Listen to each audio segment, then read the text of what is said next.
Welcome back to another episode on the MLD Balls page. In today's episode, we're going to be talking about the Portland Trailblazers.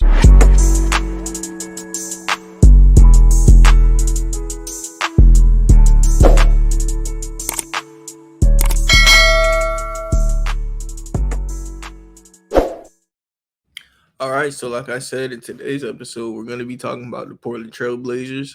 If you haven't tuned into your favorite team's episode, I suggest that you do that. And if the Blazers are your favorite team, let's talk about the starting lineup that I created with Scoot Henderson, Shaden Sharp, Jeremy Grant, Danny Avdia, and DeAndre Ayton. The first question you may ask yourself is, why isn't the best player on the team starting? But I'll come back to that. Just know I do think he's the best player on the team. But Scoot Henderson is the guy who they took highly in the draft. Someone who they're gonna want a big year out of, just because where he was drafted, how much they invested into him. And Shaden Sharp is a guy who he's looked great. I like Shaden Sharp a lot. I wonder what his ceiling is. I really do because he looked really good, very athletic, good 3-point shooter, and he's pretty clutch. If you know, you know. That boy Shaden Sharp stands up in the big moments. Jeremy Grant at the small forward position, I like him. Not a good rebounder, but he's a nice, versatile wing, and that's cool. Danny Avdia is somebody who I love that the Portland Trailblazers got. Portland Trailblazers this year, their offseason was so much better than the one where they traded Dame, in my opinion, because just with, or I can't really say that because they did get a lot for Dame. They did get a lot, but just with what they had to work with, I think they did really good getting Danny Avdia. I think he's gonna be a great guy who, bro, they could keep him for as long as he wants. He's gonna be a positive player. He's a good passer, a good defender, good shooter, and he's a perfect glue guy. And he's gonna be able to impact this team winning games. He's not one of those guys that gets empty stats. He's one of those guys who, when you look at the stats, he doesn't show how it doesn't show how good he is. Like I think he's better than the Jordan Poole, but Jordan Poole's count stats on the Wizards was higher. Danny Avdia is a better player, and he's gonna impact the Portland Trailblazers in a positive way.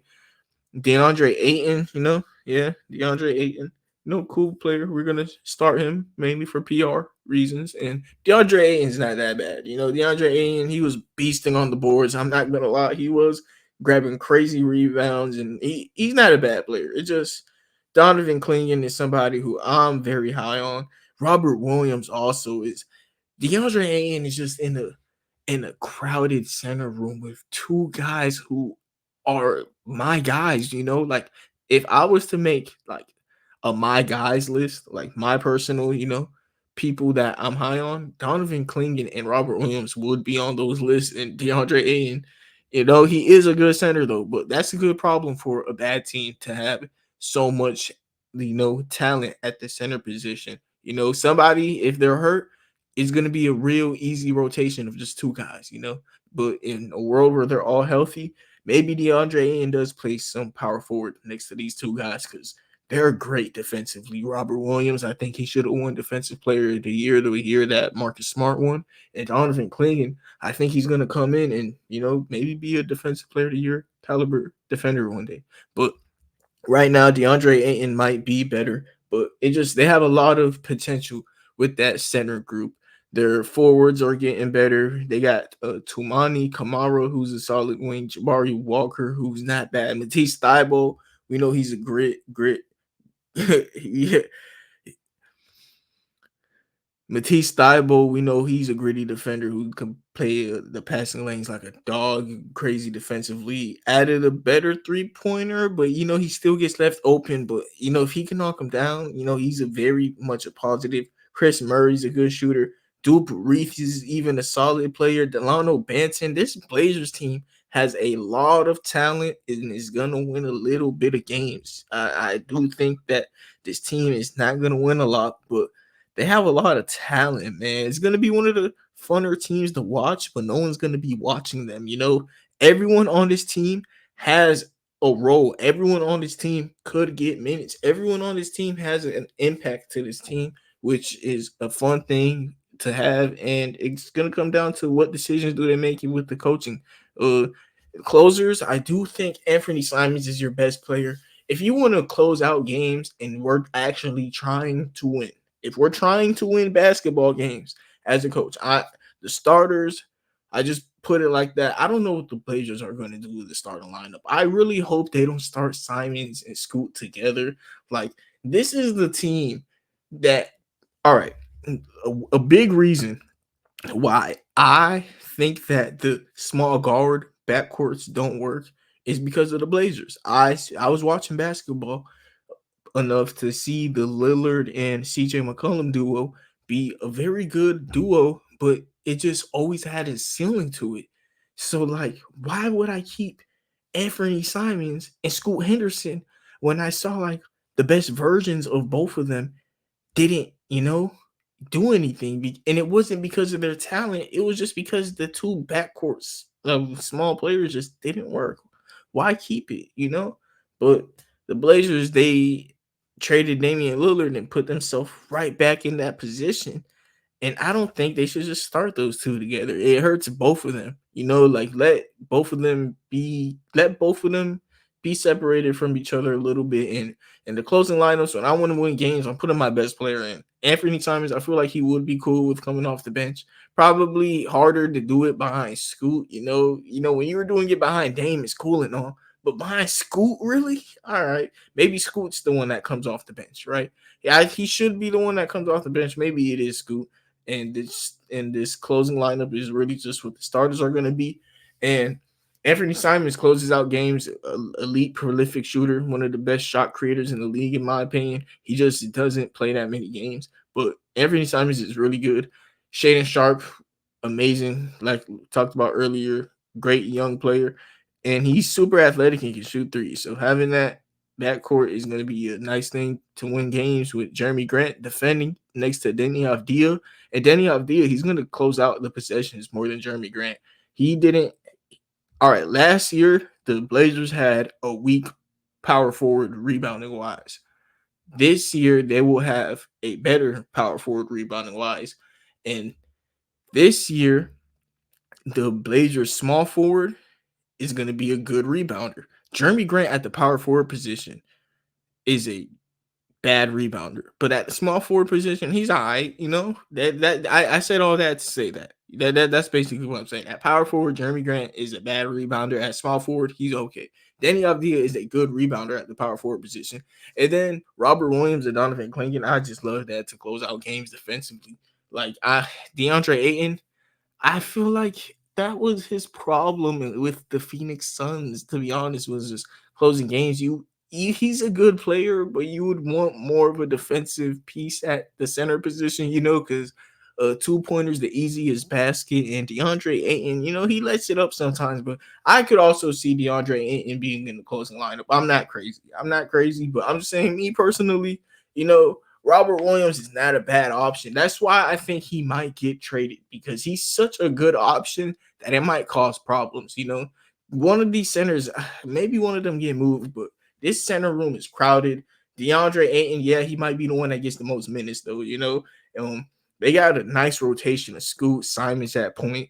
I do think I don't like Anthony Simons running shooting guard. I don't think he's a shooting guard. He's a point guard and a point guard only. That's Anthony Simons' problem, because of his size. He's not versatile. He's not one of those guys that I think should be playing shooting guard at all. He's just a point guard. Same with Scoot Henderson. Because of his size, he's not versatile. He should be a point guard and a point guard only. That's why this duo is a duo that I don't like. It's not saying that the two can't play alongside each other. It's saying that the two just shouldn't be alongside each other. All right. Just because they're both small. You have two of your players being small. That's 40% of the basketball court.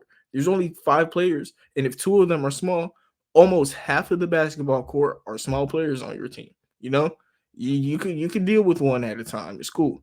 But 2 at a time, that's why I want that defensive backhand of Robert Williams or Donovan Clingan next to Shaden Sharp, because it just maximizes the ceiling. Yeah, Shaden Sharp and Anthony Simons don't need it as much as a Scoot Henderson, but it's still nice to have.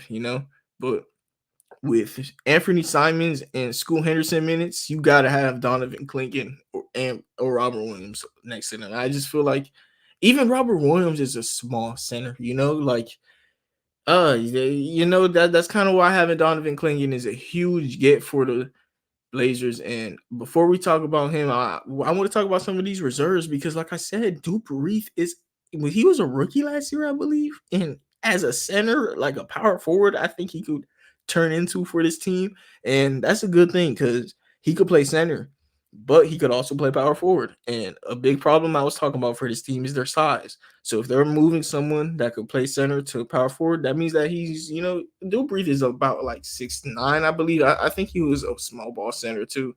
Let me check out. Yeah, Duke Reef is 6'10", so he could go in and play power forward, I think, for this team. He could shoot pretty well, and he could defend, and yeah, Duke Reef, shout out to him. Chris Murray is a pretty solid shooter. I think he's like just a worse version of his brother, to be honest. Keegan Murray, yeah, similar players. He's just the worst version. Respectfully, by the way, Chris Murray is a solid player. Matisse Thybulle, you already know him, and Jabari Walker is a solid player who he's pretty slept on. Just shout out to Jabari Walker and even Delonto Banton. He's a nice point forward. And talking about Donovan Clingan, a guy who I was super high on in the draft. I mocked him number one to the Hawks. I do also like Zachary Richardson to the Hawks, but Donovan Clingan felt like he is a impact defensively day one. He's a good passer. He's a good screen setter. His drop defensively, like his drop defense, that coverage is something that I think he's going to be one of those Rudy Gobert type of defenders. He's a good rebounder. He has decent touch inside the arc. I wouldn't say he has the best because I was watching the games and he was missing, some point blanks, but he takes them. He's not scared. He has the height, the size. He's 7'2", 280. Donovan Clingan is real nice. Donovan Clingan, shout out to Donovan Clingan. I think he's going to be one of the better centers in the near future. He reminds me of Derek Lively. Derek Lively is a good rim protector, good screen setter. And one thing about him is similar to Marcin Gortat is he's good at the passing in between. Some centers are bad playmakers. Donovan Clingan is a good playmaker. And I think that's going to be a huge plus for the Portland Trailblazers because no matter what, my biggest problem with the Blazers this video so far has been Anthony Simons and Scoot Henderson backcourt. I don't like it, but in a world where they keep that backcourt, Donovan Clingan is going to be the ideal fit. In a world where one of those pieces get moved in that backcourt, Donovan Clingan would be the ideal fit because the both of those guys at the end of the day are scoring guards, and they have a center that could play make next to them. That's a good thing. That's a good thing to have. So I think Donovan Clingan, no matter which route the Blazers go, he fits this team. He's instant impact. And yeah, it's gonna be like a Clint Capella. He could go anywhere and fit. Mark Eaton, like I really like this guy. Mark Gasol, he may not have the jumper, but early Mark Gasol was a great defender. He won the Defensive Player of the Year that LeBron James deserved. But at that point of Mark Gasol's career, he had only a mid-range shot. He had that. I don't think Donovan Clingan really has a midi, but he is a good passer like Mark Gasol was. Good rebounder. He's a better rebounder than Mark Gasol even was. He's a good defender. I do like Donovan Clingan. Think he's a really good player. Think this was the best draft pick, maybe one of the best draft picks in this draft. Maybe I'm wrong on that. Maybe we'll see how that take ages. But I love Donovan Clingan, one of the best players in the draft, in my opinion. Gonna impact a lot of winning. Him and Danny Avdija as a future front court. That's tough. Danny Avdija is a great defensive wing. You're gonna have Donovan Clingan, who's a great defensive center, and at point guard, you're gonna either have Anthony Simons or Scoot, depending who works out. Shooting guard, I think is gonna be Shaden Sharp. I would like him to play shooting guard, and then you just have another defensive wing and see how that team could go. Or you just get a star at the wing position. I don't see why this is a team that is scared to go out for Brandon Ingram. Why not? Why not move DeAndre Ayton for Brandon Ingram. You know, the Pelicans want a center. Just let Brandon Ingram's contract expire or resign him. See how he does this year. You would have a lineup of Scoot Simons. I know Anthony Simons and Brandon Ingram share the same baby mama, but like, come on, who we here to win basketball games. You know, you have a lineup of Anthony Simons, Shaden Sharp, Brandon Ingram, Danny Avdia, Donovan Clingan. That's a nice team. Why not just move Aiton for something, man? I really like Donovan Clingan. And yeah, shout out to everybody for tuning in and thank you for listening. Have a nice day and God bless.